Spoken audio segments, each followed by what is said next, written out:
성도님들, 질투로 치시면 하나님만큼 질투가 강하신 분이 없으십니다. 신명기 4장 24절 말씀에 보면 하나님은 질투하시는 하나님이다, 소멸하는 불이다 라고 하나님께서 직접 말씀하시기 때문입니다. 하나님의 질투는요, 인간의 질투와는 차원이 다릅니다. 하나님의 질투는요, 끝이 없습니다. 끝이 나지 않다 보니 그 질투를 견디다 못해 어떻게 한다고요?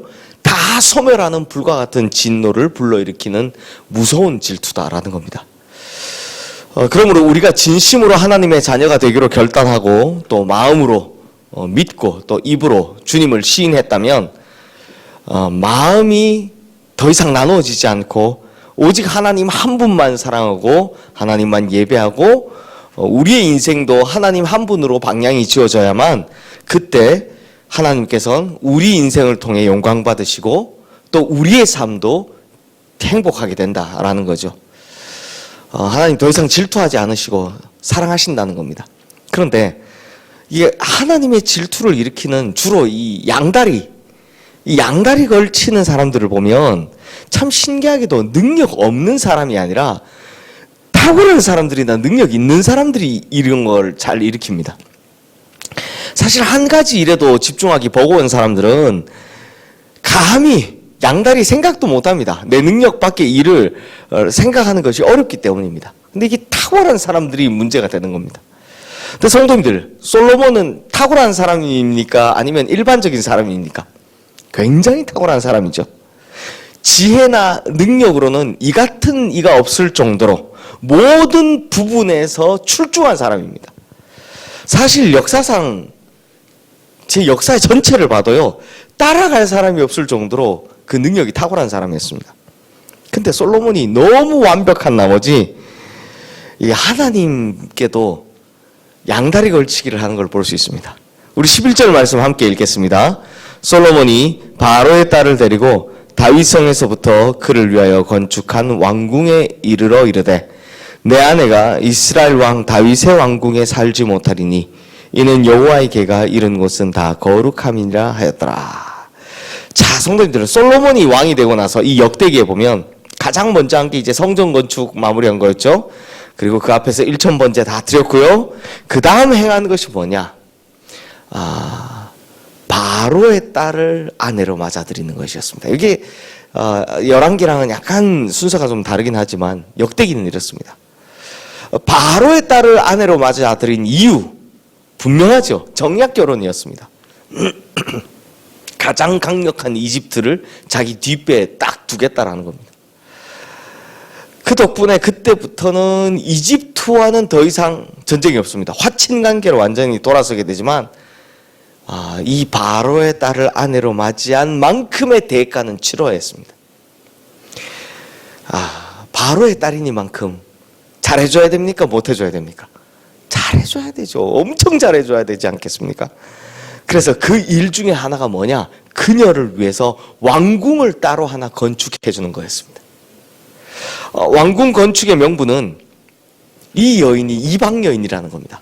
다시 말하면 다윗성에는 하나님의 궤가 있는 거룩한 성이기 때문에 이방 여인이 올 수 있다 없다? 못 온다라는 명분을 삼아서 이 거대한 왕궁을 하나 지어주는 겁니다.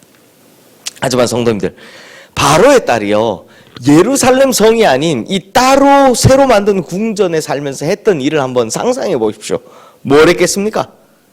눈치 볼 필요 없이 우상 숭배를 했던 겁니다. 이집트에 그 많은 우상들을 다 가져와가지고 거기다 갖다 놓고, 또 이집트에서 그 많은 제사장들을 다 데려와서 거기다 갖다 놓고, 하나님께서 기뻐하지 않는 일을 그 성에서 그녀 마음대로 행하고 있었다는 겁니다.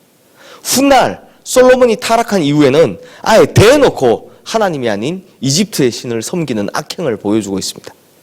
결국 이게 솔로몬의 큰 올무가 되는 걸 볼 수 있습니다. 문제가 되는 거죠. 그런데 더 큰 문제가 있습니다. 솔로몬에게. 12절 13절 말씀 우리 함께 읽어보겠습니다. 솔로몬이 낭실 앞에 쌓은 여호와의 제단 위에 여호와께 번제를 드리되 모세의 명령을 따라 매일의 일과대로 안식일과 초하루와 정한 절기 곧 1년의 세 절기 무교절과 칠칠절과 초막절에 드렸더라. 솔로몬이 방금 뭐 했다 그랬습니까? 바로의 딸을 위해서 새로운 궁전을 만들어서 그래서 거기서 우상 숭배를 마음대로 할 수 있게 해줘놓고 지금 이 말씀 읽어보면 또 다른 한편에서 뭘 했다고 합니까? 하나님께 예배 드리는 것도 완벽하게 했다라는 겁니다. 야, 진짜 이거 신기하지 않습니까? 솔로몬이 모세의 일과를 따라, 이런 왕이 없습니다.